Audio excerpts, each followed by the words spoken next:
A graça e a paz para você que nos assiste e vai nos assistir. Que Deus abençoe sua vida. Hoje eu gostaria de falar um pouquinho sobre hipocrisia evangélica. E eu separo para mostrar a distinção entre o que é a igreja e o meio evangélico. Você vai estar assistindo esse vídeo e vai ouvir às vezes um som de carro, de moto, porque estou gravando aqui no local muito movimentado, né, numa avenida muito movimentada aqui em Feira de Santana, na Bahia. Hoje eu gostaria de falar sobre hipocrisia evangélica, né? Esses dias eu vi uma pessoa colocando no status do WhatsApp, colocando uma frase que nós devemos se alegrar com os que se alegram, né? Chorar com os que choram, que quando o membro ele sofre, está triste, todos os outros sofrem. E quando o membro é honrado, todos os outros membros se sentem honrados. Isso, na teoria, é verdade, né? Isso está escrito na palavra de Deus. A palavra de Deus diz isso.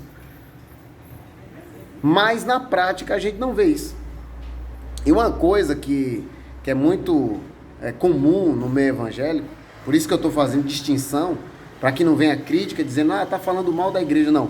A igreja de Jesus, ela é santa, ela é perfeita. Eu não estou falando da igreja. Ai de mim! Eu tenho um juízo. Jamais eu vou falar da igreja de Cristo. A igreja de Cristo, ela é santa, é perfeita. Ela não tem mácula. Tanto que é a noiva do Senhor. Eu não vou falar dela. Ela é maravilhosa. A igreja, a obra do Senhor. Saibam separar isso. Igreja é uma coisa. A igreja realiza a obra do Senhor. Mas a igreja que realiza a obra do Senhor, ela faz parte de um local evangélico, um meio evangélico, de uma denominação, né? De um local físico, né? Que não tem nada a ver com a igreja. A igreja é espiritual e ela sim obedece à palavra de Deus, né? É fácil você separar a igreja dos evangélicos, né? Os evangélicos é um nome humano que deram. Tanto que nem na Bíblia tem evangélicos. Tem o Evangelho de Jesus Cristo, né? E aí denominaram relacionaram o Evangelho aos evangélicos. Mas, na verdade, é fácil você separar essa nomenclatura, né? Evangélico é algo assim físico, né? É para denominar uma classe de uma sociedade, um grupo que faz parte da sociedade. São os evangélicos. E no meio dos evangelhos existe muita hipocrisia. Mas no meio da igreja, a igreja é aqueles que deram a sua vida a Cristo, que ninguém aceita, na verdade, Deus que nos aceitou. Aqueles que entregaram a sua vida a Jesus, aqueles que mortificaram a sua vontade, a sua carne, que de fato renunciaram à sua vida. Esses são a igreja de Cristo. A igreja de Cristo perdoa, a igreja de Cristo ama, a igreja de Cristo... E perdão não é para coisas bobas. Perdão é para algo imperdoável. O perdão foi criado para perdoar algo imperdoável. Perdoar o que é fácil de perdoar não é perdão. Não tem louvor nenhum se o perdão fosse só para perdoar coisas mínimas, bobas, coisas corriqueiras. Perdão é para algo muito grave, como Jesus morrer na cruz para nos perdoar pecados terríveis, de todo tipo de pecado que existe por aí, de alto nível a baixo nível, se é que existe, se é que eu posso classificar assim. Então, o perdão, a igreja de Cristo perdoa. A igreja de Cristo jamais puxa o tapete de outro. A igreja de Cristo jamais se vangloria, é orgulhosa, soberba, avarenta. A igreja de Cristo jamais comete competição. A igreja de Cristo, ela é unânime, né? A espada de Jeová passa na igreja, para todo mundo ficar no mesmo tamanho. Não tem um maior do que o outro. A Bíblia ensina, a igreja verdadeira, ela entende que deve olhar para o outro como se o outro fosse maior do que ele. Mas a igreja, os evangélicos, eles não vivem isso. É uma competição, um achando que é melhor do que o outro, que é maior do que o outro, que prega melhor do que o outro, né? Nós vemos muito isso. Então, voltando ao assunto da irmã que colocou a frase, ela está certa em colocar essa frase, né?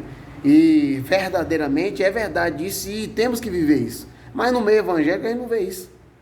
E o que mais deixa triste no meio evangélico é quem já saiu de uma denominação para ir para outra, sabe o que eu estou falando aqui.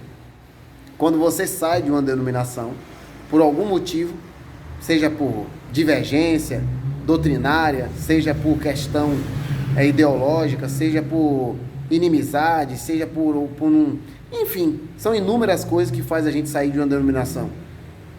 Porque ninguém sai de uma denominação para outra por brincadeira, né? Sair por sair, né? Possa ser que exista, né? Mas todo mundo sai por um motivo muito grande, muito forte. Então, quando você sai daquele grupo, quando você sai daquele grupo, daquela seita, daquela comunidade, né? Quando você sai daquilo ali, é como se você saísse de Cristo, como se você saísse do corpo de Cristo. A visão dos evangélicos é assim. Quando você está naquele grupo, quando você está naquela sociedade, comunidade, naquela panelinha, aí você é visto como um corpo de Cristo. Quando você sai daquilo, mesmo que você esteja em comunhão com Deus, mesmo que você não tenha pecado, não tenha caído em pecado, mas só o fato de você sair daquele grupo para outro grupo, mesmo que professe a mesma fé, você já perde prestígio, você perde honra, as pessoas não te veem com os mesmos olhos e a sensação que passa é como se você tivesse caído em pecado.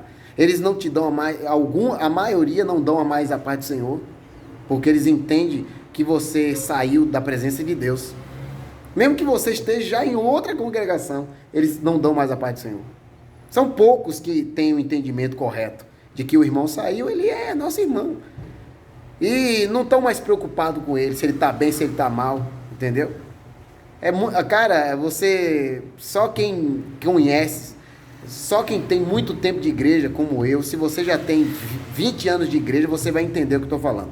Se você já tem mais de 15, 20 anos de igreja, você vai entender o que eu estou falando. Então a igreja, ela é assim. Os irmãos vivem muito de repetir o que se prega no púlpito, mas não vive. É muito fácil você chegar e dizer que a gente deve se alegrar com os que se alegram e chorar com os que choram, mas na prática essa é mentira. É muito fácil dizer que ama o irmão quando o irmão faz parte daquela congregação, daquela denominação. Mas quando o irmão sai, aquele amor parece que acaba. Então a gente vê muito isso. Eu já saí de denominação por muitos motivos, por discórdia, por não gostar de certas coisas, por discordar da doutrina, né? E aí você vai lá pedir para ser abençoado, para liberar você, aí você sai, aí você encontra o irmão do supermercado, numa rua, você vai até, sente saudade, vai entrar em contato, você sente que mudou, que não tem mais aquela recepção calorosa que tinha antes, não te dão a atenção que davam antes, não tem o mesmo carinho, o trato que tinha antes. Aí você antes, quando estava lá, você tinha um aniversário, um churrasco, você era chamado. Aí é como se você tivesse com lepra, doente, enfermo, como se você tivesse possesso de demônio. Aí eles não chamam mais. Aí agora você tem que fazer novas amizades para poder ter de volta esse convívio, né? A igreja de Cristo é uma só. Só existe uma igreja, não tem várias. Pode ter várias denominações e todas elas é uma igreja só. Só existe um corpo só.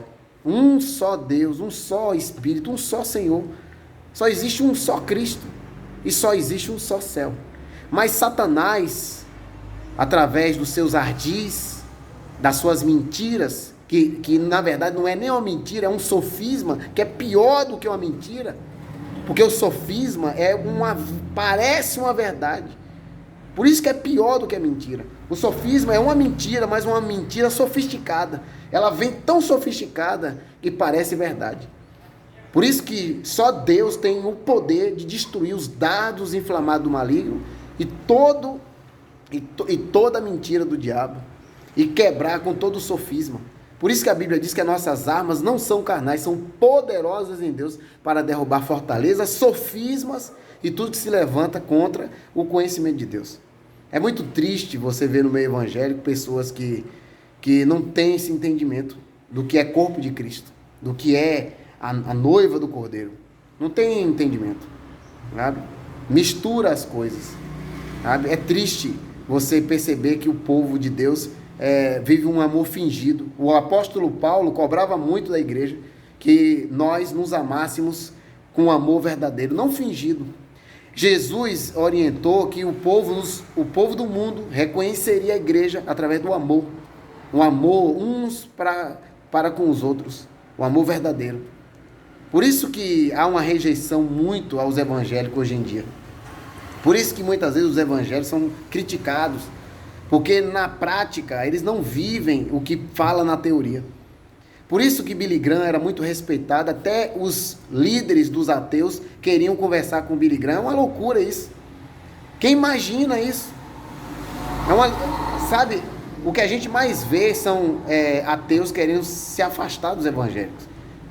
E Billy Graham, quem conhece a vida, a biografia de Billy Graham, que morreu recentemente, um grande líder, o maior evangelista de todos os tempos, né? A Bíblia diz que, a história diz, né, a sua biografia conta, e as pessoas próximas a ele contam, de que Billy Graham era chamado para conversar até com os ateus, porque os ateus percebiam que Billy Graham vivia o discurso. Sabe? É difícil você encontrar pastores, ministérios, homens e mulheres que se intitulam de Deus, que vivam o que prega, né? Fala de humildade e não tem humildade. Fala de perdão e não vive perdão. É muito fácil pregar perdão para os outros, mas quando é você que tem que perdoar, você não perdoa. É muito fácil pregar amor para os outros, mas quando você tem que viver esse amor, você não vive. É muito fácil dizer que chora com os que choram e na hora você não está nem aí para o irmão, o que é que o irmão está passando. Que Deus tenha misericórdia do meio evangélico e que o meio evangélico se torne a igreja de Cristo. É o que eu desejo e oro em nome de Jesus Cristo. Que Deus abençoe você e que você possa ser abençoado com esse vídeo. Eu peço a você que dê o like e que você possa compartilhar esse vídeo e que você possa se inscrever no meu canal. O meu canal possa crescer. Eu posso contribuir muito com o reino de Deus através desse canal. Que Deus abençoe você.